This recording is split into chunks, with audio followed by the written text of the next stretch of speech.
I gotta keep going. I gotta keep going. I gotta All right, guys, welcome to today's All-Star Closerz Academy training call. So I have a few things to touch up on in regards to the competition. I've got a couple questions, and I just want to basically reemphasize the details of the competition. So the details of the competition is if you see on my right side here where it shows the Q4 Madness, there's going to be one season closer with either an average or a new closer on the right side. So for example, my IP, if I IP 30, it's just going to count as 30. But if my partner Hamza IP is 30, it's going to count as 60. So this is going to be the biggest indicator of how well you can push yourself and push your teammate. So the rules is number one is teammate B's IP will count as double. The highest combined IP duo for the month of December will win the top three prizes, and then the prizes will be given out accordingly. So this is the first duo will win the flight tickets to state convention, the lunch with Sean, Zach, Wiley, myself, Mahmood, and $2,500 worth of leads. And then number two is going to win 2,500 worth of leads as a duo, and then number three is going to get a $500 gift of choice per person. So, guys, when it comes to competition, this is where you showcase your talent. So, these are my favorite months of the business. And this is where I present like a different breed every competition. Like, I take this stuff to heart. So, when it comes to the competition, you need to have that different mentality. For me, it's anybody that's coming against me or my team is going to get dismantled, and they're going to get pounded into the sand. So that's a competition mentality that you need to have, and that's what it's going to take to finish in that top three, because this is an agency-wide tournament. So you need to showcase your best talent here, and that's what it's going to take to be in that top three in the agency the size of ours with the talent that we have. We are literally, I would say, the University of Alabama of life insurance. So about $15,000 in prize competition is going to be handed out. So if you truly believe that this is one of the best agencies in the entire industry, and I believe that with all my heart, drop a one in the chat, drop an emoji. Let's get ready for this competition. But without further doubt, I'm going to go ahead and bring in our two co-hosts of tonight's training call. Give them a quick introduction. So we've got Anas on the right, 18-year-old killer. We've got Akmo on the left. So both of these studs have been in the business for less than 2 months, and they both combined for about $60,000 in submitted business this past month. Absolute studs. If I were to pick any of the youngest guys on our team, they would be on the top of my list. And if you don't know their name, you're about to find out what they're about now. So, Enes, go ahead and introduce yourself real quick, and then we'll pass it off to Akmo. So my name is Inchasy, and I basically found this from one of my friends, Adam. And honestly, I thought it was a scam at first getting into this. I did I'm too. like, yeah, until you tried it out. Like I remember starting off, I did ballet.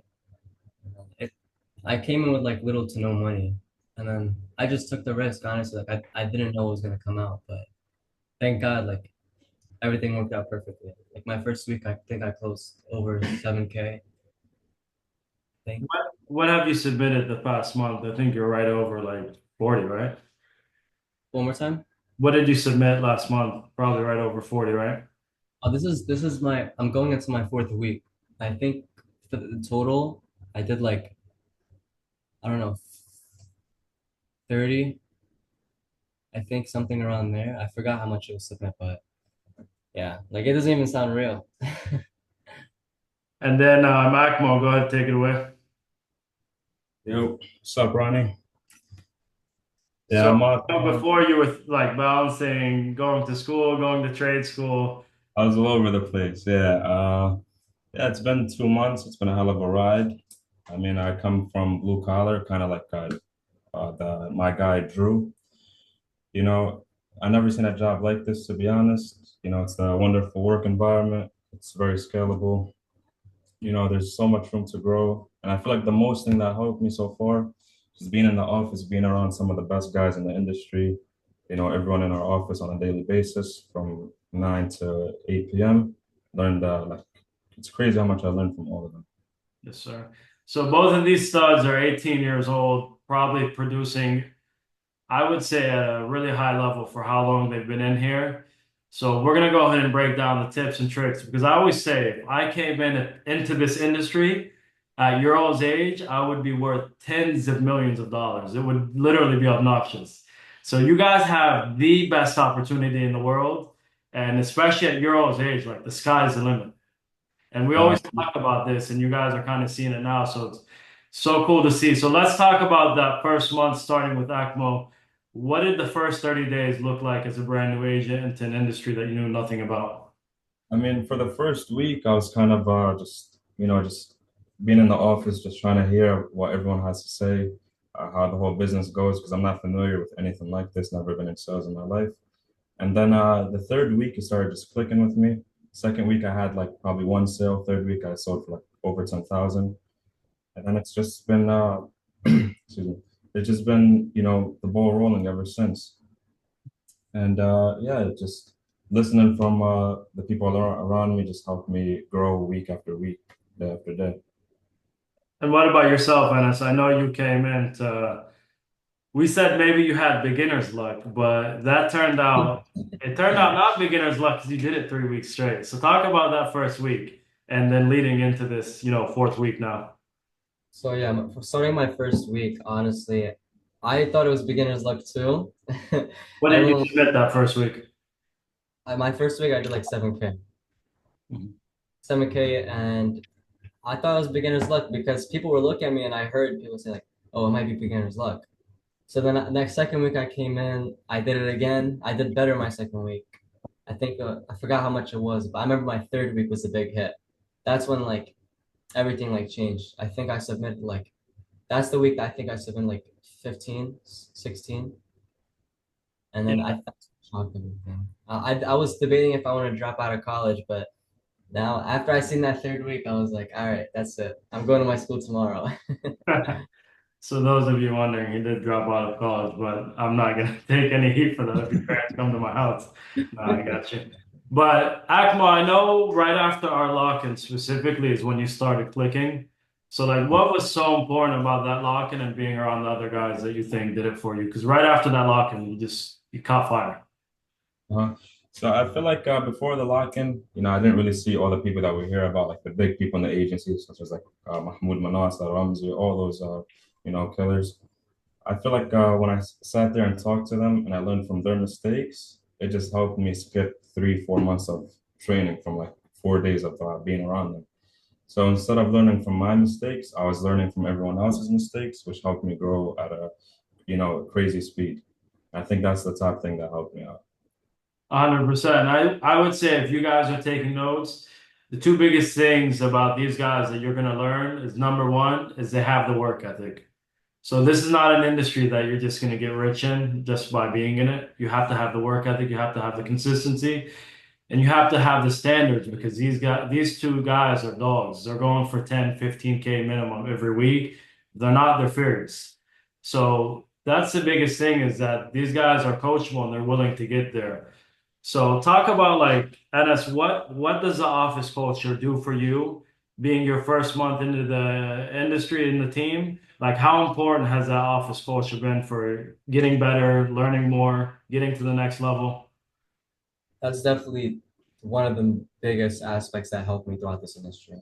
I don't think I know people look at this like, oh, this is a homework. I can work from home. But if you really want to scale to a different level, like I learned from a lot of like I learned from Ronnie, I learned from I- Ili, I learned from Adam, Immediate. Everyone in there is like learned something took them like 5 months, which took me 5 minutes. So that's one of the biggest things. 100%. And I always say like because you guys are here like probably from I think sometimes I see you guys leaving here like 8:30 like on Snapchat or something, but there's a saying like if you treat this like a business, it'll pay you like one, and if you treat it like a 9 to 5, it's gonna pay you like one. You treat it like a part-time job, it's gonna pay you like a part-time job. So let's talk about that consistency? What does it take to get to the level that you guys are at early on, Akmo? Like, what is your daily schedule look like in the office? Well, I usually get here around 9:15. Okay. I sit down, I get, a game plan going for the day. What leads am I gonna hit? Get everything organized. And then I go from there from around like 9 to 7:30, 8:30 most days. 6 days a week. Sunday I finish from home. Sometimes I'm on and off. But yeah, I don't give myself the option that if I take off tomorrow, no one's responsible for it. I treat it like I have to be here or I'll get fired. That's how I look at it. Because as soon as I start taking 2, 3 days off a week, it's just gonna become a habit, and then I'm not gonna grow at all. So I treat it like the schedule of it is like a regular job, but I treat it like it's my own business. Yeah, 100%. That's how I look at it because like some people walk into the office at 11. It's like, bro, if you were working a 9 to 5, you would have got fired. If it was your business, it would have went out of business. So like, why are you treating this any different? And that's the biggest indicator that I see that people that do come in here and they are successful early on is that, they have a solid schedule. And then number two is we'll kick it back off to Ennis is the activities. Some people when they're showing up, like they're just showing up to show up, they're just milking the clock. So what does the activity look like on a daily basis for you? Honestly, I'm not gonna ever like say any names or anything, but I always come in the office and like obviously you'll see the people that, their ego might have got the best of them, or you'll see that they're coming in as in they're doing somebody else a favor. So Mhm. like they'll come in and be like, oh, okay, my upline's coming in the office. I have to go to make sure he sees I'm there. But the moral of the story, it's up to you. If you want to make money, come in and put the work in. If you don't want to make money, stay home and be lazy. You know what I mean? Like especially their ego. That's one of the biggest things. People have ego. They'll come in, maybe they'll cook in their first 2 weeks, 3 weeks, but then the next month they'll be like, wait, what happened? And then what about the dial activity? What does that look like on a daily basis? What is the lead count you're trying to go after? What is your presentation, your close goal? So I usually just try to call as much as I can, usually around 150 maybe, 150 dials, just make sure I at least have 10 presentations. Just, you know, So that's that's 150 leads, 450 dials. And what is your close goal a day? Like what are you shooting for? What is your standard on a daily basis? usually around three, 2, 3 at least a day, and then yeah. Or the next day I'll come in and then I see what I'm doing wrong, and then I'll, like you said in the podcast, you set a goal for yourself. You have to set a goal for yourself. You can't come in just blindly. Yeah, and that's the biggest indicator because like so many people, I was just talking to somebody in the office about this. Like if you're just showing up to show up and you're not intentional with your goals, like for me, it's always when I was on the phone, it was 2 before 2. If I close 2 before 2, I'm gonna close 3 that day. That's how it works. But I'm intentional with closing 2 before 2. And that way I see that I have a shot at closing 3 on the day. So like you have to show up with purpose. You can't just wake up, roll out of bed, and hit the desk. Like that's not how it works in this business. And I think you guys are both good examples of that. Let's kick it off to this because I know you guys are really good in this section. So if you want to drop a one in the chat, I'm going to give you guys some key training skills of what it takes to produce at this type of level early on in the business. So let's talk about that intro, boys. We'll start with Akmo. So you always used to ask me this. You're like, how's my tonality? How's my tonality? So what would you say is the biggest tip that you would give out when it comes down to that tonality and mastering it early on? I think the biggest tip in regards to that is I got this from Wiley Hawkins. He just passed by the office one day. I think it was for coach's wedding. Yeah. I was asking him my tonality, the same question I keep asking everyone, till this day even. And Mhm. then he told me, if you're playing basketball and you're shooting the shot and you're making it every day, but you miss that shot one day, are you going to change the position of the shot?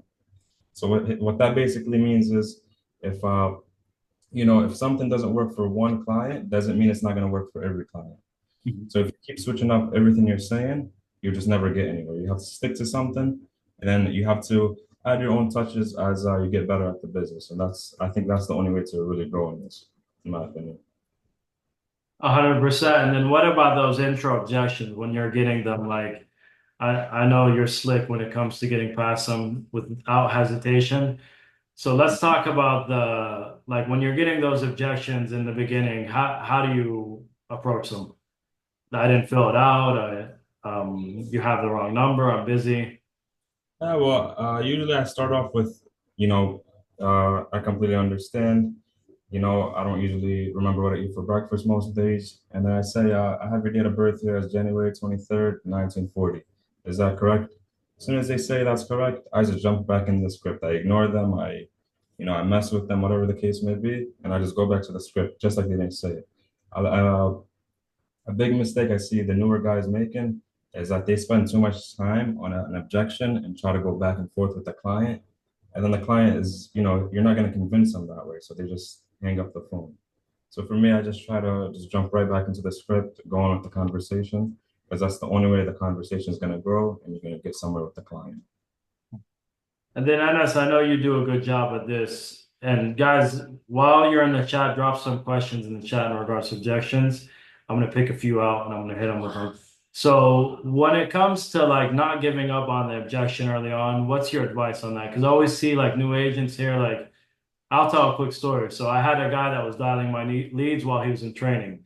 He wrote down already covered, but he didn't ask any questions when they told him that. So when I called that client back when I was spinning through the leads, I saved him like $70 a month, and it was like a $3,500 payout on the commission because he didn't ask how long have you had it, how much coverage, how much you paying. All of those questions by not asking them cost him over $3,000. So when it comes to giving up on the objection early, what would you say your tip is for new agents?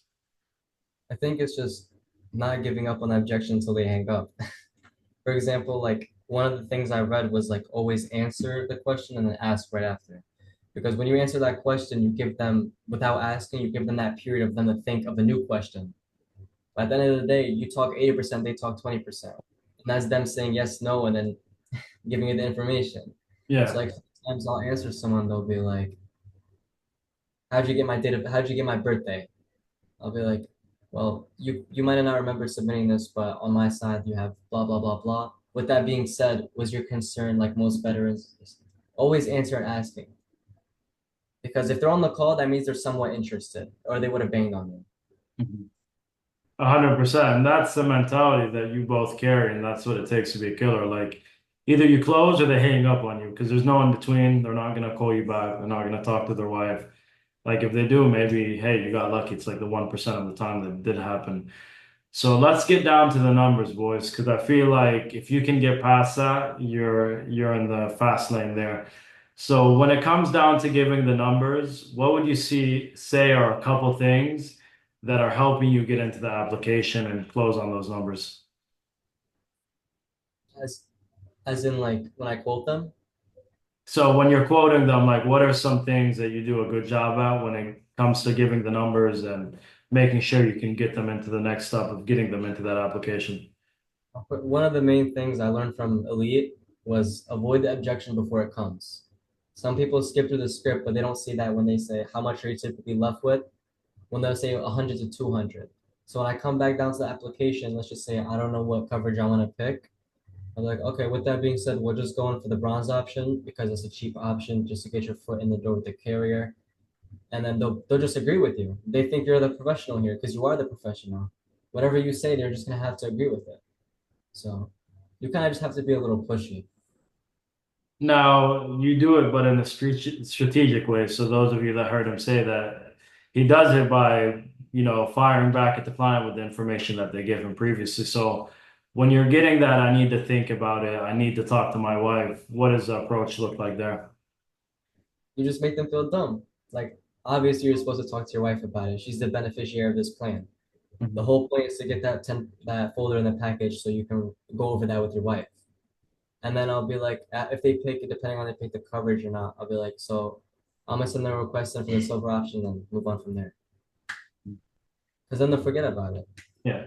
And what if they're like giving you like just I need to think about it in general? Akmo, we'll take this one to you. What does it look like if you're not able to get past numbers and they're just hitting you with that I need to think about it? Well, I always go back and spin on the concern. So I'd be like, okay, what did you need to think about? Is it which option, or is if you need this at all? And then they'll be like, for example, which option? Then I recommend going with the bronze option, starting off getting your foot in the door with the carrier, getting that approval. And, I'll have something sent over in the mail to you. We'll set an effective date to a later date so you won't be obligated to anything today. And we'll go from there. 9 times out of 10, that works for me. When it doesn't, they're gonna end up, stuttering or saying, "Oh, I don't know if I need this at all." Then I spin back on the concern. I sound more assertive to them. And if I wasted, 15 minutes of my work time on this person, got to a whole presentation, I'm gonna do everything I can to close them. I'm not gonna sit here and, it's not the time to be shy from the client once you wasted 15 minutes of, pushing him and getting all that information. Clearly he's interested. He spent 15 to 20 minutes on the phone with you, so there's nothing really to think about. He's just scared about something, and you got to figure out what that is and help guide him through it. 100%. And then we have some objections in the chat for you. So, let's go ahead and take this one. I don't give that over the phone. When it gets to the social and they don't want to give it to you on the phone, what is your response for that? Well, my response when they say, "Oh, I don't want to give my social," I'm like, "Well, I completely understand, sir. This is just to validate your identity and make sure who you say you are is true.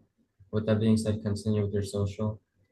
And then sometimes they'll continue with it and be like, "Well, this is the only thing you're going to see on your death certificate. So unless you want your beneficiary, which is your wife, to get paid out, you're going to need to put this information on here." And then most of the time it works for me, and they'll just be like, "I may not trust you."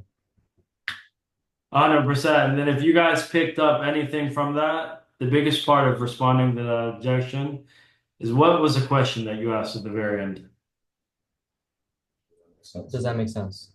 Go ahead with your social. So, like, if you don't say that after handling the objection, you're 90% more likely to not get it. If you don't say he said, does that make sense? Okay, yes, go ahead with your social. Like, if you leave that part out, you're 90% more likely to not get it. You need to always re-ask the question.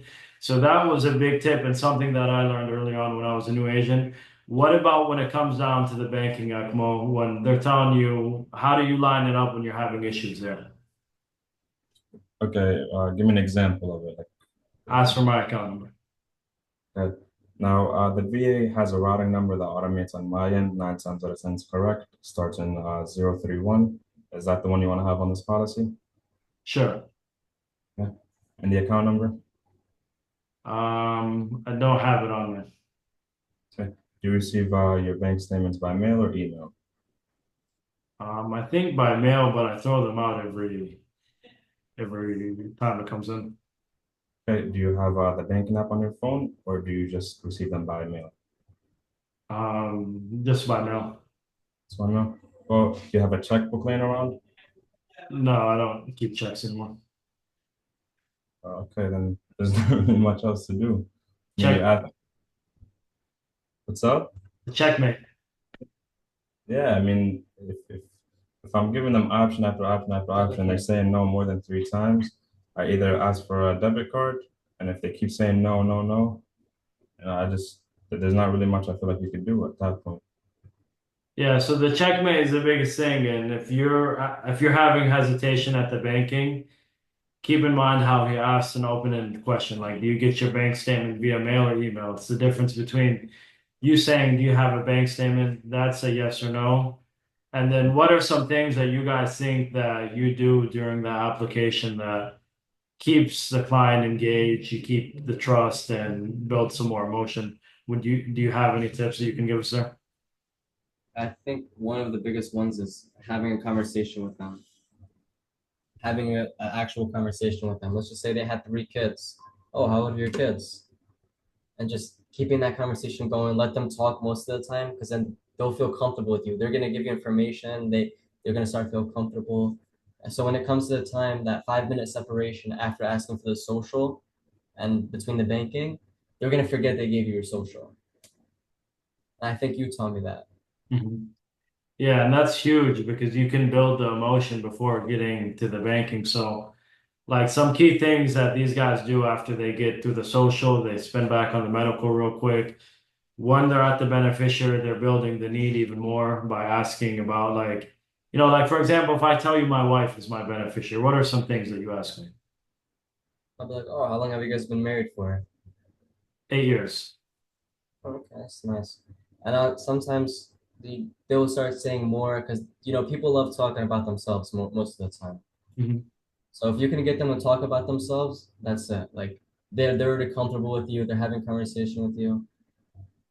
I That's all feel you like need. I always try to relate with them when I speak about their beneficiary, and then at the end of it, I add like a joke to it. I guess their guard a little down, they get a little more comfortable, and then usually they don't have a problem with giving the bank, and if they're talking to you for 5 minutes after the social. So I always say that's the most important 5 minutes of the entire conversation. And Akmo, I always hear you messing around when they tell you it's their wife. And you say, what are some tips for a guy that's married, right? Yeah, so they'd be like, I've been married for 10 years, for 40 years. Sometimes they're like 90 years old, some of them. So I'd be telling them, yeah, I've been with mine for about 10 years and I can't stand her, or something like that. And then they just start cracking up. They don't really hear jokes, these old people. And I'd be like, do you have any kids, if you don't mind me asking? Most of the time they have, their kids are like 30 years old. So I'd be like, oh, well, your kids are my age. So I just had my first daughter. I usually go with the name Nancy. So like I just had my first daughter, I just named her Nancy. When I had the first, you know, when I first held her, it was the best feeling in the world. And then they start thinking of 30, 40 years ago. So they're having a good memory. They're telling you about it. They're conversating. They forgot all about the social.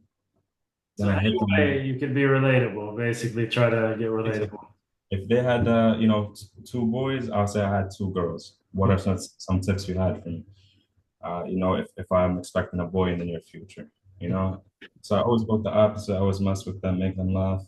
I'm good at making people laugh in the office and all that. So, you know, it's just something that comes natural with it, I guess, in that way.